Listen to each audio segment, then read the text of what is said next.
এভাবেই হচ্ছে একটা ফেসিস্ট উৎপাদন হয়। আমরা চাইবো না যে জনাব তারেক জিয়া সাহেব এই এই এই নেক্সাসের মধ্যে পড়ে যান। হাদি ভাই যেদিন শাহাদাত বরণ করেন সেদিন সাংবাদিক ইলিয়াসের আইডিটি এই অন্তর্বর্তীকালীন সরকার হচ্ছে মেটা থেকে নামিয়ে দেন।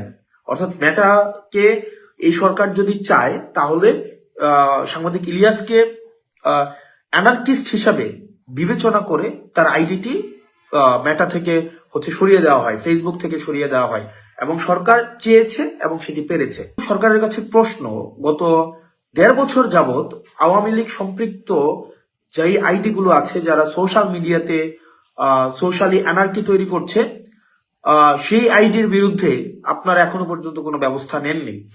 তাহলে সেটা স্পষ্ট হয়েছে আপনারা চাননি, এই কারণে ব্যবস্থা নিতে পারেননি। আপনারা চেয়েছেন সাংবাদিক ইলিয়াসের আইডি আপনারা হচ্ছে নষ্ট করে দিবেন, আপনারা সোশ্যাল মিডিয়া থেকে নামিয়ে ফেলবেন, আপনারা চেয়েছেন এবং আপনারা সেটি সক্ষম হয়েছেন।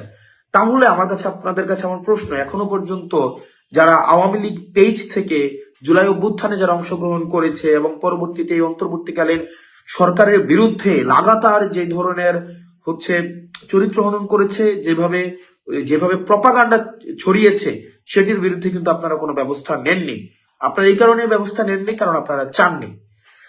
পরবর্তীতে আপনারা দেখবেন গত সপ্তাহর বা তার বেশি সময় ধরে আমাদের দেশের ব্যবসায়িকদের আচরণ, আমাদের দেশের মিডিয়ার আচরণ, আমাদের দেশের প্রশাসনের আচরণ, এই তিনটার যে একটা আনহোলি নেক্সাস হাসিনার সময় আমরা দেখেছি। হাসিনাকে কাল্ট বানানোর ক্ষেত্রে মিডিয়াকে আমরা দেখেছি যে একটা হাসিনার যে সেবাদাস হতে মিডিয়া ইচ্ছাকৃতভাবে অনিচ্ছাকৃতভাবে তৈলমর্ধনের মধ্য দিয়ে আমরা দেখেছি হাসিনাকে কাল্ট বানিয়েছে। একই সাথে সাথে আমরা ব্যবসায়িক কমিউনিটিকে দেখেছি যে কিভাবে হচ্ছে হাসিনাকে বারবার আমরা, যেমন আপনি দেখবেন যে সমকালের আবুল কালাম আজাদ, একে আজাদ নামে পরিচিত, চ্যানেল 24-এর, আমরা দেখেছি 2 আগস্ট উনি বলেছেন হাসিনা সরকার বারবার দরকার এবং আমরা আপনার হাতকে শক্তিশালী করব। এবং আজকে গতকাল আমরা দেখলাম যে জনাব তারেক জিয়ার সাথে ব্যবসায়ীদের যাদের হচ্ছে হ্যান্ডশেক হয়েছে, খুবই একটা হচ্ছে উষ্ণ অভ্যর্থনা তারেক জিয়াকে যেই ব্যবসায়ীরা দিয়েছেন, এই ব্যবসায়ীদের পরিচালিত মিডিয়াগুলাই গত 1.5 দশকের বেশি সময়ে আপনার তারেক জিয়ার যে নেতাকর্মীরা দেশে গুম হয়েছে, খুন হয়েছে, নির্যাতিত হয়েছে, নিপীড়িত হয়েছে, তাদের বৈধতা উৎপাদন করেছে এই ব্যবসায়ীদের পরিচালিত মিডিয়ার দ্বারা। কি আইরনি, ভাগ্যের কে নির্মম পরিহাস।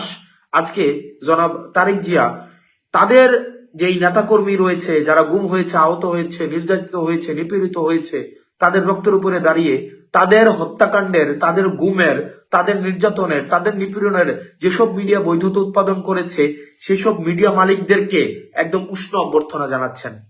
আসলে আমরা বিএনপিকে এই জায়গায় আপনি দেখবেন যে বিএনপির আমি আমার এলাকার কথাই বলতে পারি যে যারা গত 1.5 দশকের বেশি সময় ধরে যারা রাস্তায় শ্রম দিয়েছে, ঘাম দিয়েছে, রাস্তায় হচ্ছে হরতাল সফল করার জন্য রাস্তায় নেমে এসছে, তাদেরকে আমরা দেখেছি এখন কিভাবে হচ্ছে অপাঙ্ক্তেয় ঘোষণা করা হয়েছে, তাদেরকে কিভাবে হচ্ছে বিএনপি থেকে মাইনাস করা হচ্ছে।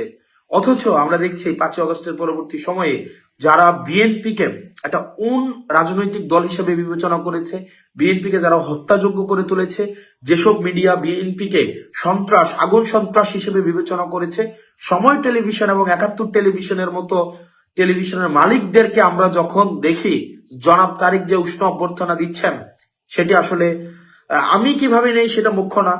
বিএনপির নেতাকর্মীরা যারা দীর্ঘ 1.5 দশকের বেশি সময় ধরে যারা এই গণতন্ত্রের জন্য লড়াই সংগ্রাম করেছে, তারা কিভাবে নেয় আসলে সেটি প্রশ্নবিদ্ধ। এবং আমরা দেখতে পাচ্ছি, এবং নির্বাচনের আগেই এই ব্যবসায়িক নেক্সাস, যে মিডিয়া মাফিয়া এবং যে প্রশাসন যেভাবে তারেক জিয়াকে মাফিয়া বানানোর যে চক্রান্ত করছে, তারা বিএনপি থেকে এখন বড় বিএনপি হয়ে উঠছে। এবং এটি আশঙ্কাজনক এবং এভাবেই হচ্ছে একটা ফেসিস্ট উৎপাদন হয়।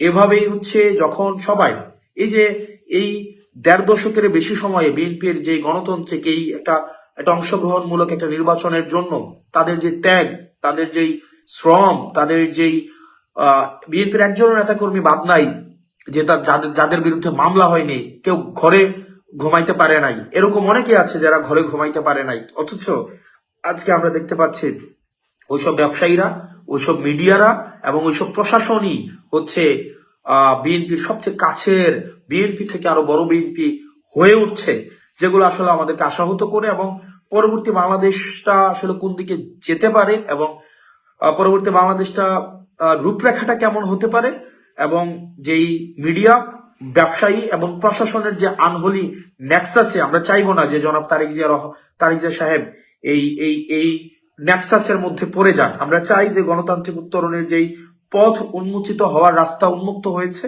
সেটি প্রসারিত হোক। আমরা চাই না এই আনহোলি নেক্সাসের মধ্যে পড়ে আবার বাংলাদেশ আবার পশ্চাৎপদ